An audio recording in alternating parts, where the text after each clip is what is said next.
Avec Gilles Trinière Résidence, vous êtes confortablement installé pour regarder Si on parlait. L'entrepôt du bricolage, filiale du groupe Samsé, vous présente Si on parlait.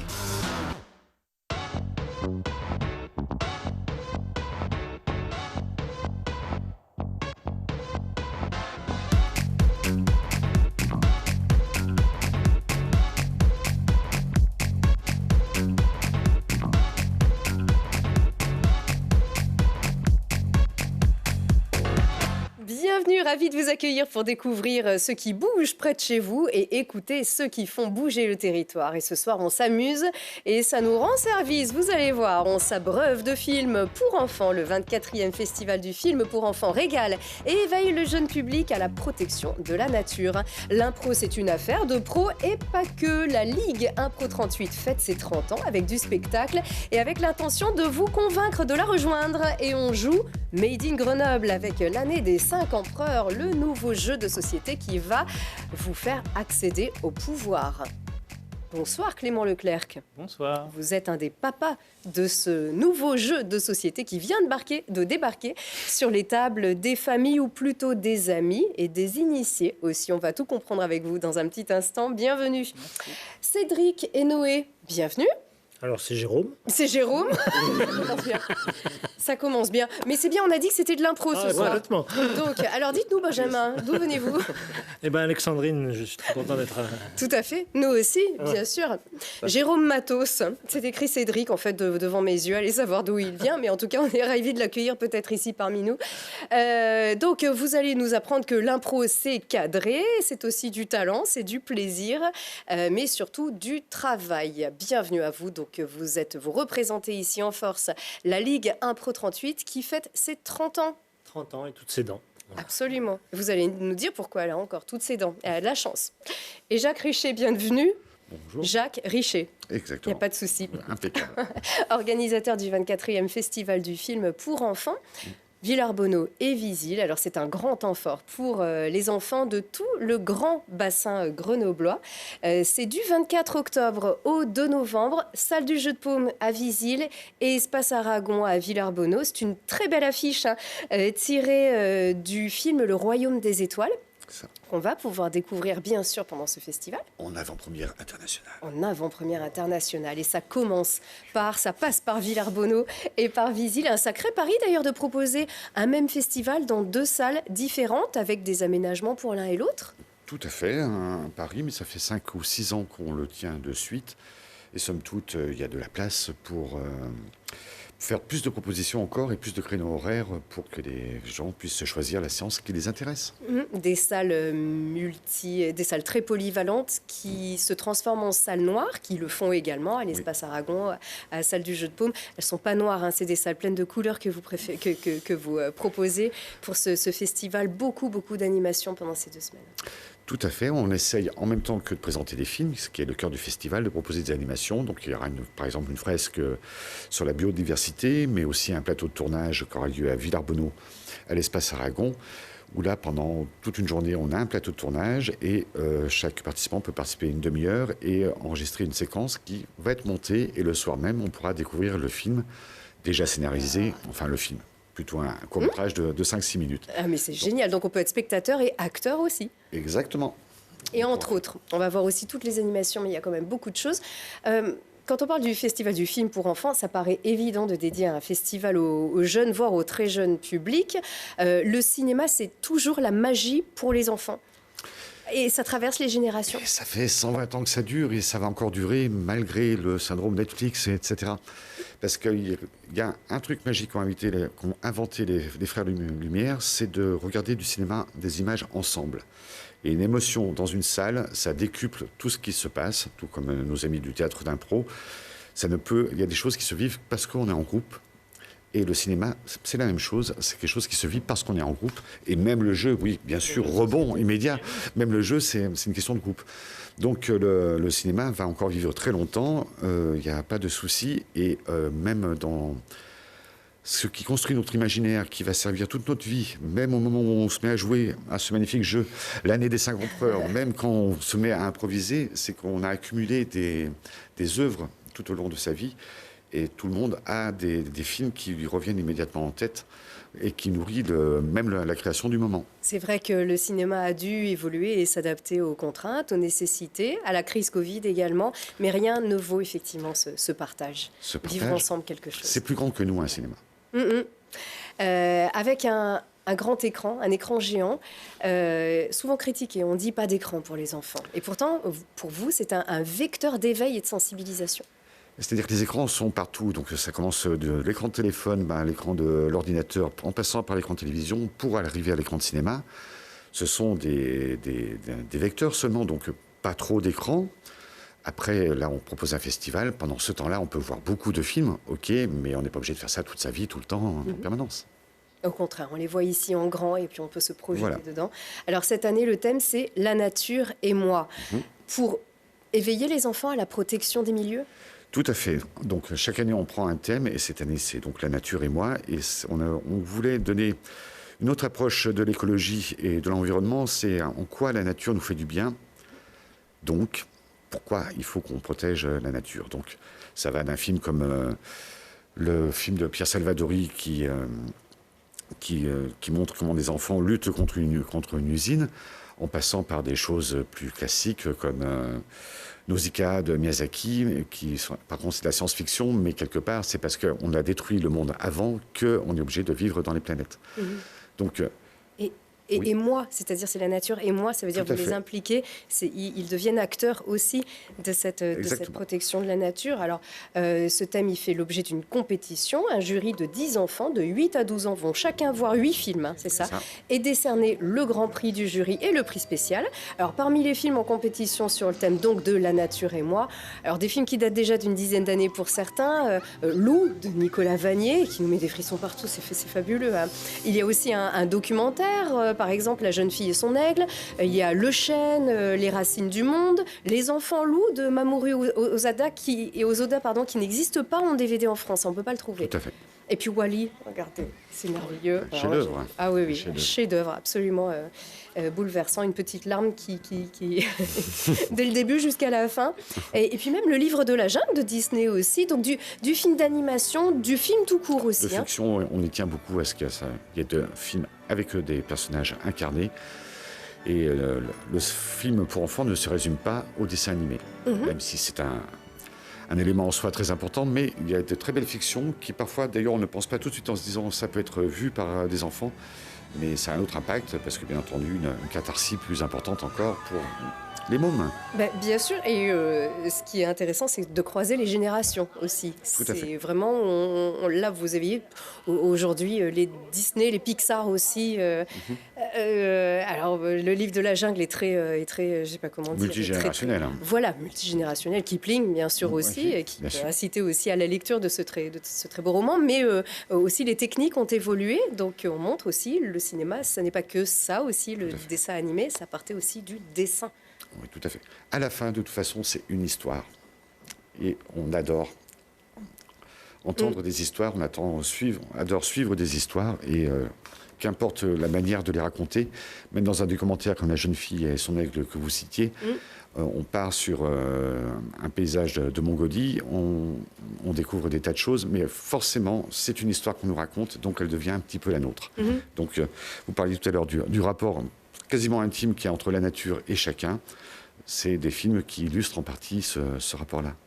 Oui, alors on parle du thème, il y a aussi des films hors thème, donc des films actuels. Il y en a beaucoup à l'époque de la Toussaint, chaque année. Donc qu'est-ce qu'on peut voir? Alors Belle et Sébastien, par exemple. Belle et Sébastien, nouvelle génération, qui tient tout à fait ses promesses. C'est pas un énième Belle et Sébastien. Vraiment, ils ont su réécrire la trame de l'histoire et la rendre plus moderne. Et donner un nouvel Michel Oslo avec le pharaon, le sauvage et quelque chose. Donc, et la princesse. Merci. Voilà, c'est la princesse. Quand même. Voilà. L'auteur de Kirikou. Exactement. Et puis Samouraï Academy. Samouraï Academy, qui est un dessin animé plus classique, qui fait un peu penser à Kung Fu Panda, mais qui est très efficace dans son genre. Et puis un très joli film aussi, c'est Le Petit Nicolas, qu'est-ce qu'on attend pour être heureux, qui raconte comment la genèse du personnage entre son auteur Goscinny et Sampé, et avec les apparitions du Petit Nicolas et une interaction, et c'est tendre, c'est merveilleusement écrit.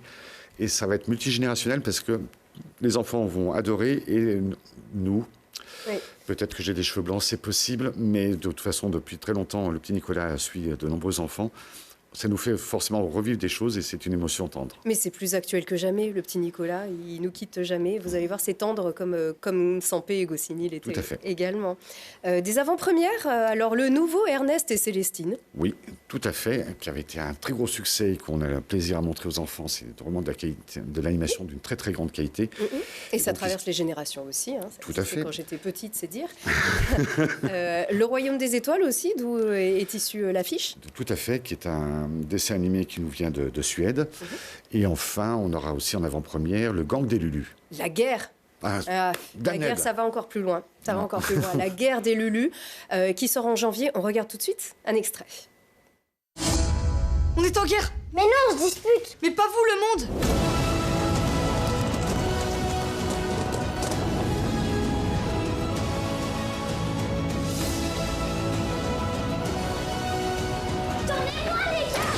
Il m'oublie tout le temps. Pouvez-vous considérer que celui que vous estimez être votre ennemi pourrait devenir votre ami? Nous, amis. Enfin. Vous voulez pas qu'on parle normalement? Moi aussi, je suis français. Et ça sort donc le 18 janvier 2023. À voir, c'est très touchant. Poignant même. Je ne l'ai pas vu moi encore, donc vous l'avez déjà vu, mais Mais on j'ai vu pourra le tous teasing, le voir en en fait. avant-première pendant le festival. J'en ai vu un peu davantage. Et puis, c'est une histoire ancienne aussi. C'est une adaptation. Et puis, une section du festival qui est dédiée aux tout petits, donc à partir de 3 ans, avec notamment, alors comment il s'appelle, le Youkou et la fleur de l'Himalaya. Un très joli film. Donc, il y a aussi des tout petits qui peuvent assister aux séances. Pour nous, le cinéma, ça commence à environ 3 ans, effectivement avec des programmes courts, souvent des programmes de court-métrage. Ça dure 40 minutes, au maximum 1 heure, comme Youkou. Et c'est merveilleux comme ambiance qu'il y a dans les salles, parce que les tout-petits sont collés aux parents ou aux grands-parents qui accompagnent. Et il y a donc 5 ou 6 films à découvrir cette année. Oui, La petite taupe qui aime la nature, et puis Super Astico, qui est un film actuel d'ailleurs. Une avant-première aussi qui s'appelle Un hérisson dans la neige. Voilà. Et puis, alors il y a une autre section pour les ex-enfants, donc les 12-16 ans. Ceux qui ont assisté au festival. Et là, on adapte la programmation à ce public d'ados. Exactement, donc je pense que vous parlez de la section les animés. C'est ça, les animés. Parce qu'on parlait du dessin tout à l'heure. Si Oui. on dit les dessins animés, attention, faut plus dire le dessin animé. On dit un animé, c'est ça? Tout à fait. Parce qu'il y a aussi une manière de faire des films qui est propre aux pays asiatiques, avec notamment le manga qu'on connaît sur le livre qui a été très adapté au cinéma. Et on a fait une sélection qui regroupe le meilleur de l'animation asiatique, particulièrement japonaise, avec cette année une nuit consacrée au maître Miyazaki, mais aussi des films comme One Piece Raid, par exemple, à découvrir, ou Memories, ou encore Les Mondes Parallèles qui seront présentés pendant ce festival-là, effectivement un peu plus pour les plus grands, et qui pourraient d'ailleurs faire peur à des enfants de 8 ans. D'accord, mais en tout cas, vous vous adaptez vraiment aux nouvelles tendances aussi. C'est-à-dire, on mixe les générations, comme on l'a dit. Aujourd'hui, les ados, ils aiment les mangas aussi. Exactement. De toute façon, globalement, notre mot d'ordre, c'est de voir ensemble. Et même de 12 à 16 ans, on peut découvrir avec ses parents ou sans les parents. Chaque histoire est une histoire à découvrir. Oui, alors on parlait des animations aussi tout à l'heure. Donc, parmi les invités aussi, donc, on a parlé de Youkou et la fleur de l'Himalaya, donc d'Arnaud de Muenck, je crois que ça s'appelle comme C'est ça, parfait, qui est venu c'est l'année dernière. Et donc, on reçoit la personne qui a fait la musique et qui va expliquer eh bien, comment est fait la musique. Donc, il s'appelle Yann Volsi, à Visil et à Villarbonneau. Et voilà, il proposera aussi d'enlever le son et donc de faire le son. Oui, Donc ça, parce c'est- que dans le dessin animé, il n'y a aucun son qui existe. Contrairement à la fiction, on peut avoir des sons naturels, etc. Donc il faut créer l'ensemble de l'enveloppe sonore. Ça va de la musique, bien entendu, mais à tous les bruitages ou les ambiances ou les bruits qu'on entend en permanence autour de nous, on ne fait plus attention. Mais là, il faut les décrypter, parce que s'ils ne sont pas là, Voilà. ça fait vide. Donc, Et Yann concentré. Volsi est un Grenoblois d'ailleurs, à la base. Maintenant, il vit sur Paris et sound designer pour de très nombreux films. Et il a la gentillesse de venir nous revoir pour expliquer tout cela. D'accord, ben super. Alors on va après, parmi des animations, des ateliers, et puis un escape game, il y aura des ciné-lectures. Bref, tout sera sur le site du festival, donc Villarbonneau, le festival du film pour enfants, Villarbonneau et Visil, bien sûr, donc ces 2 salles. Je vous souhaite la meilleure édition, et puis plein de jeunes publics que vous allez faire rêver. On a compris votre coup de cœur pour le petit Nicolas aussi. Il y a du vrai. Eh bien oui, tout à fait. Et bien nous, on va fêter les 30 ans de la Ligue d'impro. Autant dire que c'est une grande carte blanche ce soir.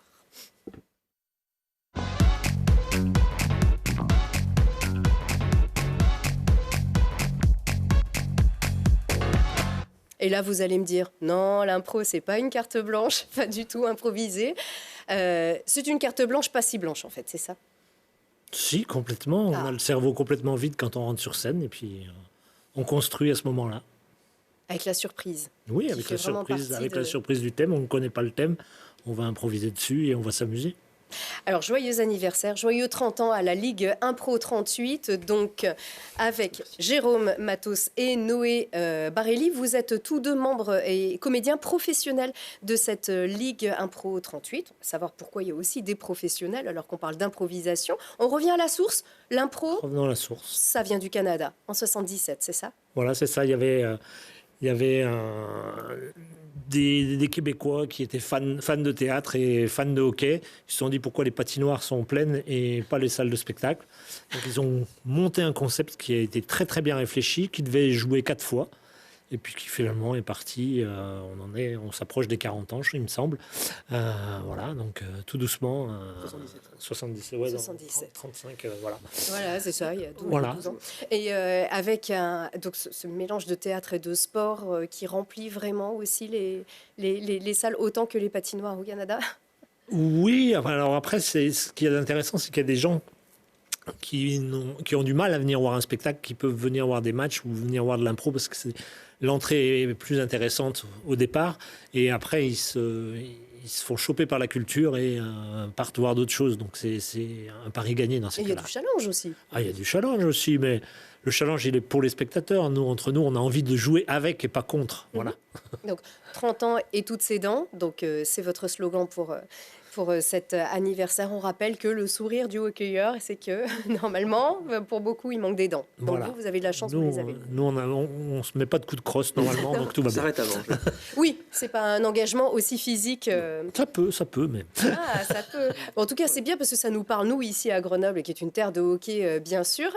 Alors, à quoi ça ressemble? Il y a plusieurs... On peut faire de l'impro à plusieurs endroits, c'est ça, hein, à Grenoble? Oula, à Grenoble, donc nous, on est les patriarches, hein, on est la Ligue Canal Historique, voilà, qui a 30 ans. On a formé plein d'élèves. Chaque année, cette année, on a 180 élèves en atelier, donc des gens qui ont envie de jouer, et on arrive à entre 30 et 40 compagnies d'improvisation sur l'agglomération grenobloise, amateurs et professionnels. D'accord, mais ensemble, vous faites de l'impro aussi? On arrive, là, nous, on a le festival, le championnat Nanomatch, où on a des gens de plusieurs compagnies d'improvisation.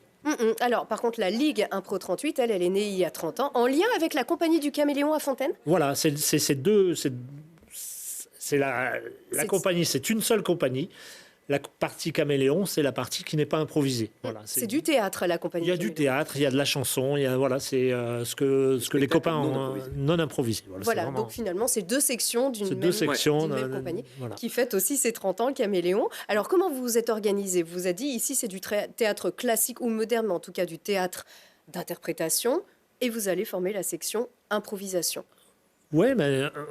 Ça, c'est parti comme ça, c'est parti avec l'impro, et puis il y avait cette petite partie Caméléon qui s'est un peu endormie à un moment donné, puis là qui est reparti depuis 2017, qui repart fort avec d'autres spectacles, donc ça permet. Et il y a des comédiens qui ne sont que du côté Caméléon, d'autres que du côté impro, et puis d'autres comme Noé qui est sur les deux parties. Alors justement, vous êtes tous les deux des comédiens professionnels. On peut faire de l'impro en tant qu'amateur et en tant que professionnel. C'est votre métier d'être comédien impro ou comédien et les deux alors comme on est comédien de métier, tout simplement, ce qui fait qu'on peut se retrouver sur un tournage, se retrouver en silhouette, se retrouver dans un film. On peut aussi avoir des pièces de théâtre. Et on peut aussi faire des interventions pour le public ou pour le privé dans différents moyens, comme par exemple retranscrire une assemblée générale qui est un peu, on va dire, obscure, avec plein de chiffres, plein de PowerPoint, on s'embête un peu. Et nous, on intervient là-dedans en prenant des choses qu'on pique à gauche, à droite, en interprétant les acronymes, ce genre de choses. Et on fait du coup rire les gens qui sont là peut-être pour 1 heure ou 2. Ça leur fait un peu du bien, ça leur permet de digérer une journée qui est parfois un peu lourde. Mais alors, comment vous êtes venu à l'impro alors? On est tombé dans la marmite quand on était. Un des plus anciens. Moi, je suis un des plus anciens. Voilà. C'est dit. C'est de l'expérience. Oui, j'ai commencé le théâtre, j'avais 8 ans. Donc j'ai fait du théâtre. C'était hier. Donc il y a 38 ans. Voilà. Voilà. Et petit à petit, je suis venu à l'impro. J'ai travaillé avec des compagnies sur le bassin grenoblois, comme le Théâtre du Réel, etc. Et puis. Là, je suis plus Ligue Impro parce que je suis assez investi, mais de temps en temps, je vais travailler ailleurs. Mais ça nous enrichit aussi d'aller travailler ailleurs. Mais voilà, mais après, l'impro, je regardais quand j'étais ado, il commençait à y avoir de l'impro à la télé, justement, dans les années 80. Où là, c'était effectivement un ring et pas une patinoire à la télé. Catch impro. Voilà. Et là, c'était les débuts de l'impro. Et moi, un jour, j'ai dit, je voudrais faire ça. Et voilà, j'ai poussé la porte de la Ligue Impro 38 un jour. Et là, vous êtes épanoui. Et puis, je suis resté. Noé, pareil? Moi, j'ai fait de façon assez simple et pour bien vendre nos produits. Non, j'ai fait les ateliers de la Ligue Improvisation. J'ai fait ça comme loisir, comme occupation après le travail. Et puis, on y prend beaucoup goût. On s'investit de plus en plus. On a envie de jouer à différents endroits, de faire différents spectacles d'improvisation. Et un jour, finalement, le métier que j'avais avant, il était sympa, mais je ne suis pas épanoui. Si j'ai essayé ça. Et ça marche. On lui a proposé aussi, voilà, parce que oui, bien sûr, on a vu ses qualités, et on s'est dit, ça serait bien que tu viennes avec nous. Évidemment. Voilà. Mais alors quand on improvise, quand on est un comédien classique, donc le métier de comédien, on prend un risque quand on fait de l'impro. Il y a une notion de risque, parce qu'il y a une notion d'inconnu, de surprise. En fait, une chose qui est un avantage, c'est que l'improvisation, ça se fait très rarement seul. On est toujours une équipe, on est toujours plusieurs sur scène, très souvent plusieurs sur scène. Et du coup, on a des gens sur qui se reposer. C'est-à-dire personne n'a la verbe permanente, l'idée parfaite toujours au bon moment. On l'a régulièrement et heureusement, mais des fois, pendant 2 secondes, on va laisser la place à l'autre personne. Courageusement, on demande à l'autre d'intervenir. Tout à fait, qui va prendre le relais, et puis il va lancer une idée, c'est génial, je vais partir là-dessus. Presque un petit Cadavrexki alors. Ça fonctionne comme ça, ouais. Et puis c'est de la construction ensemble, c'est déjà de l'écoute. Qu'est-ce que toi tu proposes? Ok, j'entends ce que tu proposes, et moi je ne veux pas spécialement venir placer ma private joke, mais venir construire l'histoire dans le sens de ce que tu as écrit. Voilà. Ce qui veut dire que si vous avez votre idée, vous sentez que c'est la bonne, il faut faire des concessions parce que ça se construit ensemble. Oui, ça se construit ensemble. Des fois, sur un match, on rentre avec de chaque côté, il y a un caucus de chaque côté, on a réfléchi, moi je veux partir avec ça. Et puis d'un côté, on a un cosmonaute qui va arriver, puis une grand-mère qui est dans un square, et il va falloir arriver à faire rencontrer ça. Donc on se dépêche et puis petit à petit, chacun laisse un petit peu de place à l'autre et puis on construit. Ça se voit pas toujours que c'est de l'impro. On a l'impression d'assister à un spectacle quand il s'agit d'un spectacle. Mais c'est un grand cadeau pour nous quand moi, à des sorties de certains matchs ou de certains spectacles d'impro, quand il y a des gens qui disent vous ne nous y reprendrez plus, l'impro, c'était tout préparé. Et nous, on sait qu'il n'y avait rien de préparé. Donc, on se dit, voilà, c'est écrit. Moi, si c'est préparé, nous, on ne s'amuse pas. C'est aussi pas important de s'amuser, de prendre plaisir en tant que comédien à faire cet exercice d'improvisation.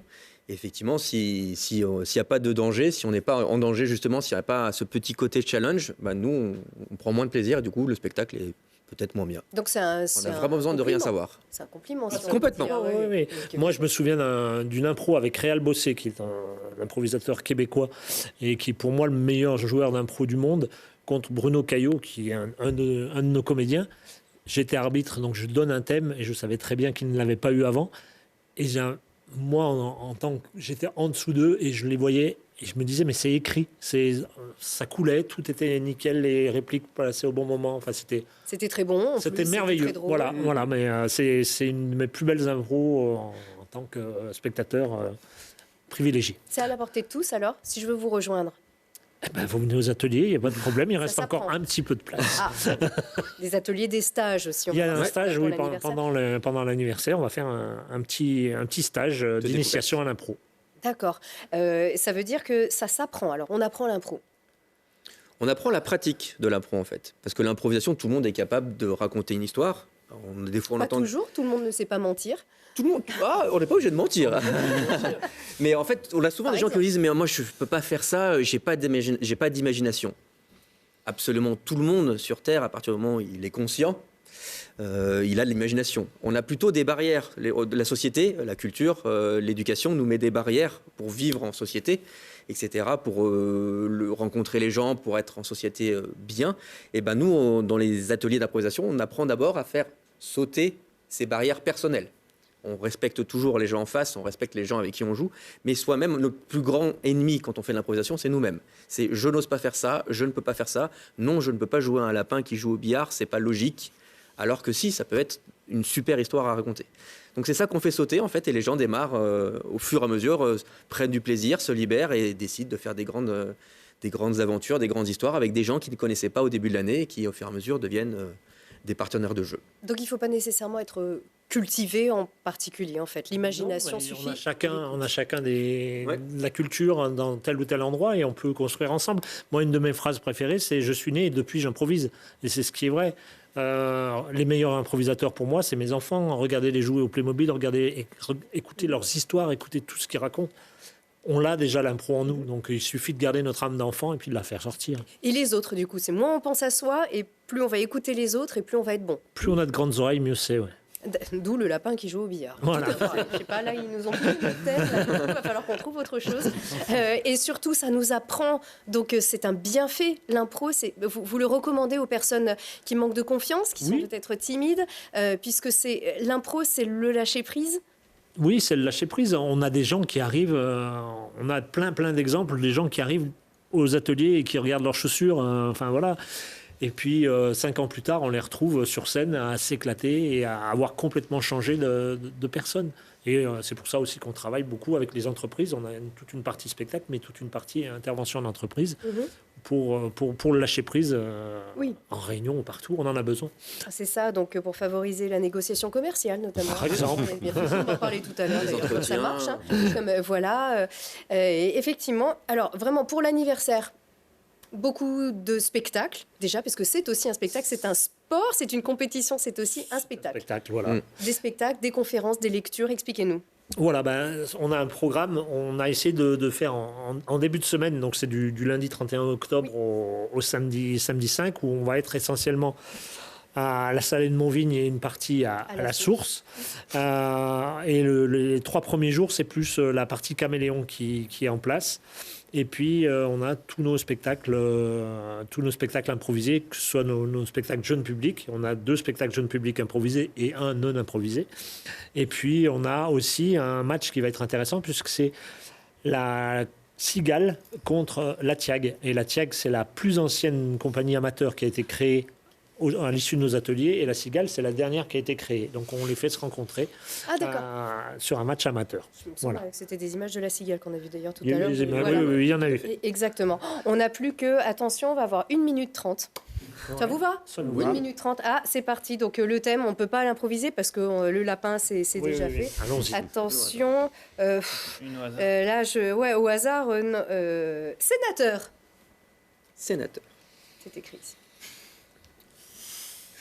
Je vous ai préparé votre discours. Ah bah oui, parce que mais qui vous êtes d'abord? Je suis le nouvel assistant, vous avez viré les 5 précédents. Je vous ai préparé votre discours, il y a juste J'ai un discours à faire? Eh ben oui, mais dans 2 minutes. Mais qui vous êtes? Vous allez bien, monsieur? Je suis votre nouvel assistant. Vous m'avez recruté. Oui, d'accord. Voilà. Oui. Je vous ai préparé votre discours. Discours. Oui. Mais, voilà. Mais vous êtes qui? Je suis votre assistant. Le discours, la France. La France. Dans 3 minutes. Dans 3 minutes. Voilà. Ah ben, faites-le, vous. Non, mais c'est vous le sénateur. C'est vous qui devez. On a besoin de. Mais vous êtes qui? Alors, bonjour. Bonjour. Jean-Marc Truche. Jean-Marc Cruche. Oui, voilà. Votre nouvel assistant. Oui. Le discours du sénateur.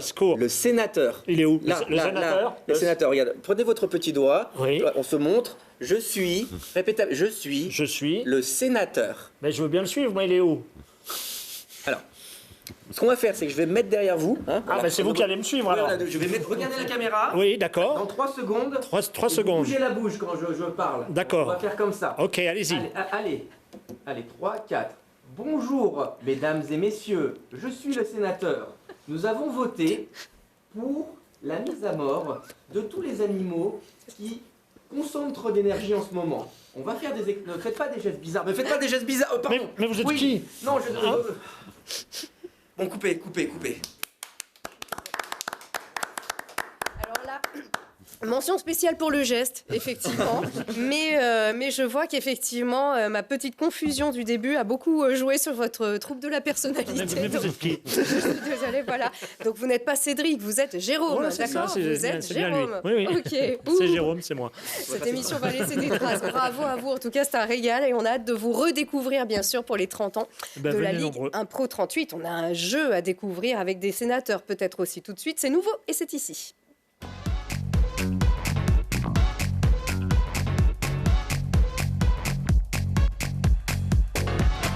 L'année des 5 empereurs. C'est un nouveau jeu de société que vous avez créé. Vous êtes un des parents, donc, que je retrouve Clément Leclerc. Voilà, soyez encore, tout à fait, soyez pas Cédric, encore les bienvenus, absolument. Non, mais tout le monde s'appelle Cédric à peu près ce soir. Je ne sais pas du tout ce qu'il est venu faire ici.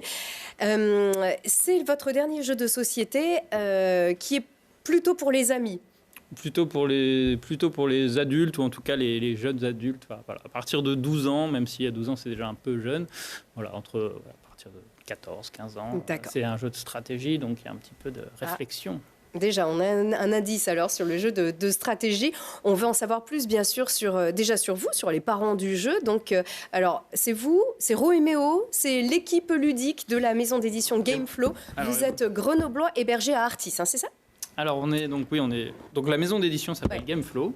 Gameflow. Voilà. Okay. Donc ça c'est une maison d'édition et c'est Roméo et moi qui l'avons fondée. Donc on est les fondateurs de la maison d'édition, on est les éditeurs, mais on est aussi les auteurs du jeu parce que comme dans d'autres œuvres, il y a des auteurs qui réfléchissent et qui conçoivent l'idée du jeu, et ensuite l'éditeur transforme cette idée en un produit qui va sur un marché.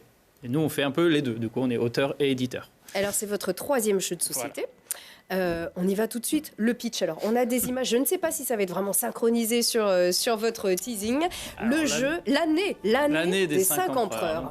C'est l'année donc 193. Donc en 192, le 31 décembre, l'empereur Commode a été assassiné, malheureusement. Il n'était pas très sympa, les gens ne l'aimaient pas trop. Il n'était pas commode. Et il n'avait pas désigné de successeur, car à l'époque, ça n'était pas ses enfants qui récupéraient le pouvoir. Et donc, on a 5 hauts dignitaires qui vont s'affronter pour le pouvoir. Donc, Elvius Pertinus, qui était un sénateur. Voilà. Et ensuite, 3 généraux et un aristocrate. Voilà. Et donc, ces 5 personnages vont s'affronter pour essayer de gagner le pouvoir. Et donc, dans ce jeu, on va essayer de recréer un petit peu ce que peut être l'ascension au pouvoir en achetant des cartes pour construire son réseau d'influence et ensuite se déclarer empereur à un moment opportun. Et ensuite s'affronter. Donc là, on va pouvoir commencer à sortir des légions, à affronter nos autres adversaires. Le but étant de gagner des objectifs. Si on atteint 4 objectifs, on gagnera le pouvoir. Donc les 4 objectifs, on va voir un petit peu ce que ça peut être. Ça peut être se faire aimer du peuple, déclencher des guerres et gagner des batailles, acheter les autres. L'argent, c'était très utile, et influencer la politique. Voilà, donc des choses, somme toute, assez actuelles aussi. C'est actuel, mais par contre très très complète, hein, décidément. C'est vrai que c'est quand même beaucoup d'imagination aussi, mais aussi un mécanisme d'accession au pouvoir de Rome antique. C'est quand même un travail qui est scientifique aussi, qui est très technique, de la technique scientifique de l'histoire, des recherches pointues. Vous avez des spécialistes de l'Antiquité parmi vous? Alors dans l'équipe de créateurs, on avait des fans d'histoire, moi un petit peu, puis un autre qui s'appelle Yann Bartelheimer, qui était donc dans l'équipe ludique. Mais surtout, le jeu a été créé en partenariat avec le musée Lugdunum à Lyon. Mais si on n'est pas spécialiste de la Rome antique, est-ce qu'on peut s'éclater dans le jeu quand même? Bien sûr, en fait, l'idée initiale du projet, c'était de créer un jeu qui soit un bon jeu, puisqu'on va le commercialiser. Nous, en tant qu'éditeur, notre but, c'est de faire un jeu qui plaise aux gens et que les gens ont envie d'acheter et envie de jouer. Donc l'idée, le fait que ça s'appuie sur une histoire réelle, c'est un plus, mais c'est pas tout le cœur du jeu. Le cœur du jeu, il est plutôt dans sa mécanique de jeu qui est intéressante et qui est un petit peu palpitante. Et qui en révèle beaucoup sur notre vraie personnalité. Ah bah oui, bien sûr, dans tous ces jeux de duel et d'affrontement. Bien sûr. Alors, combien de temps dure une partie? Parce que s'il y a de la stratégie, est-ce que c'est long? Alors non, c'est un jeu qui est assez court pour un jeu de stratégie, mais parce que justement, c'est une course aux objectifs. Et donc, comme c'est une course, on va essayer de gagner et de parfois battre les autres en les prenant de vitesse. Donc, le jeu se joue en général entre 40 et 45 minutes dans ces parties complètes. On a une version d'initiation quand on débute, qui se joue en à peu près 30 minutes. D'accord. Alors, le projet, vous l'avez dit, a été créé en partenariat avec le Musée Théâtre Romain de Lyon, qui avait lancé un appel à projet qui était en lien, en fait, avec une exposition temporaire qui, malheureusement, est terminée. Le musée, lui, existe toujours. Bien sûr. Donc, ce n'était pas une idée originale que vous aviez eue au départ de développer un jeu sur la Rome antique. Non, c'est le musée Lugdunum à Lyon. Dans le cadre d'une exposition qui s'appelait Enquête de pouvoir, ils ont voulu créer un jeu qu'on puisse faire tester aux visiteurs en même temps que l'exposition. Et donc nous, en fait, on a créé ce jeu pour faire des phases de prototypage, de tests avec des visiteurs du musée. On a fait une dizaine de séances à Lyon pour travailler le jeu, pour le faire évoluer, avec des visiteurs du musée et avec les équipes aussi du musée, les médiateurs, donc les guides. Ça doit être absolument passionnant. Et du coup, voilà. Mais du coup, c'est en effet maintenant, l'exposition n'est plus visible, mais ce qu'il en est sorti, c'est ce jeu qui sort maintenant dans le commerce. Qui est une trace. Alors, il nous reste même pas une minute, mais quand même. Regardez, on commence la partie. Qu'est-ce qu'il faut faire en fait? Ça commence comment une partie? Alors, ça commence avec un joueur qui commence, souvent Elvius Pertinax, puisque c'est le premier à s'être déclaré empereur. Et dans sa main, on va avoir... On va prendre 5 cartes et avec ces cartes, on va pouvoir les dépenser pour acheter des nouvelles cartes, améliorer et améliorer son deck, donc ses cartes. D'accord. Donc là, moi j'ai des cartes en main. Qu'est-ce que j'en fais là? Alors, vous pouvez utiliser chacune de vos cartes pour générer un d'or. Et avec de l'or, vous allez pouvoir acheter des nouvelles cartes pour améliorer votre jeu. Par exemple, si vous achetez la garde prétorienne, vous aurez des super gardes qui vous défendront. Il faut dépenser 5 quand même. D'accord. Moi, j'ai 2 soldats, par exemple. Qu'est-ce que je peux faire avec ça fait 2 d'argent. Pour l'instant, ça fait 2 d'argent. Je peux les poser les 2 d'un coup. Vous les mettez dans votre défausse. D'accord. Avec ça, vous pouvez acheter un augure à 2 ou un esclave. Oh un esclave, tant qu'à faire. Là quand même. Très utile à Rome. Très utile à Rome. Bien sûr, effectivement. C'est la base de la société. Moi, je vous propose qu'on continue. Oui. Moi, j'ai une fortune personnelle. Donc. Alors, comme quoi, vous avez bien fait de venir. Merci beaucoup, pour autant que vous vous souveniez de qui vous êtes. En tout cas, on est vraiment ravis. On va continuer, bien sûr, hors antenne, avec vous, bien sûr. Et puis, n'oubliez pas, bien sûr, le festival du film pour enfants à Vizy-la-Ville-Arbonneau. À partir du 21 octobre et les 30 ans. 24 octobre et les 30 ans de la Ligue Impro 38. Et le programme se retrouve sur improvisation.fr, donc c'est facile. Improvisation.fr, ça c'est génial. Allez, merci à vous tous. Merci beaucoup. Merci beaucoup.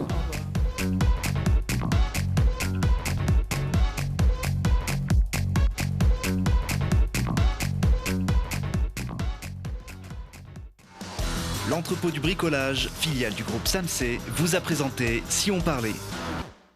Vous avez profité de Si on parlait avec Gilles Trigna Résidence.